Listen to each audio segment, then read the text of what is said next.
వారంలో ఓ పెద్ద నేత అరెస్టు కాబోతున్నారా? వైసీపీకి చెందిన సీనియర్ నేత టీడీపీ కూటమి ప్రభుత్వం ఫోకస్ పెట్టిందా? ఆయన్ను అరెస్టు చేసి జగన్మోహన్ రెడ్డి ఆత్మస్థైర్యంపై దెబ్బ కొట్టాలని చూస్తుందా అంటే అవుననే సమాధానం వినిపిస్తోంది. జరుగుతున్న పరిణామాలు కూడా అలానే ఉన్నాయి. ఇప్పటికే రాష్ట్ర వ్యాప్తంగా అరెస్టుల పర్వం కొనసాగుతోంది. ముందుగా వల్లభనేని వంశీమోహన్ ను అరెస్టు చేశారు. ఆ తర్వాత సినీ రచయిత పోసాని కృష్ణమురళిని అదుపులోకి తీసుకున్నారు. ఈ ఇద్దరు ఇప్పుడు రిమాండ్ ఖైదీలుగా ఉన్నారు. మరోవైపు మాజీ ఎంపీ గోరంట్ల మాధవ్ కు నోటీసులు ఇచ్చారు విజయవాడ సైబర్ క్రైమ్ పోలీసులు. సరిగ్గా ఇటువంటి సమయంలోనే వైసీపీకి చెందిన ఓ కీలక నేతను అరెస్టు చేస్తారని ప్రచారం జరుగుతోంది. వైసీపీ హయాంలో మద్యం కుంభకోణం జరిగిందన్నది కూటమి ప్రభుత్వం నుంచి వస్తున్న ఆరోపణ. మద్యం సరఫరాతో పాటు కమిషన్ల రూపంలో దాదాపు 60,000 కోట్ల భారీ అవినీతి జరిగిందని ఆరోపిస్తున్నారు కూటమి నేతలు. ఇప్పటికే అప్పటి ఏపీ బ్యావరేజెస్ ఎండీ వాసుదేవరెడ్డిని అరెస్టు చేశారు. ఇటీవల ఆయన బెయిల్పై బయటకొచ్చారు.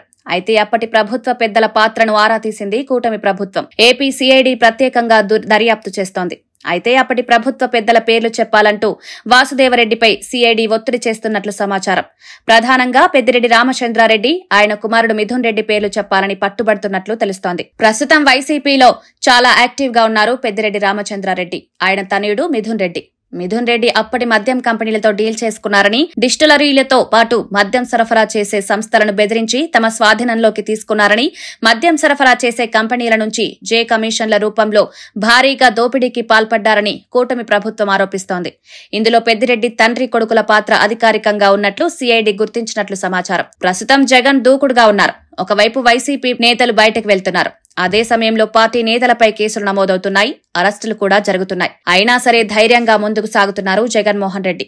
అటు పెద్దిరెడ్డి, ఆయన తనయుడు సైతం జగన్ కి అండగా నిలబడుతున్నారు.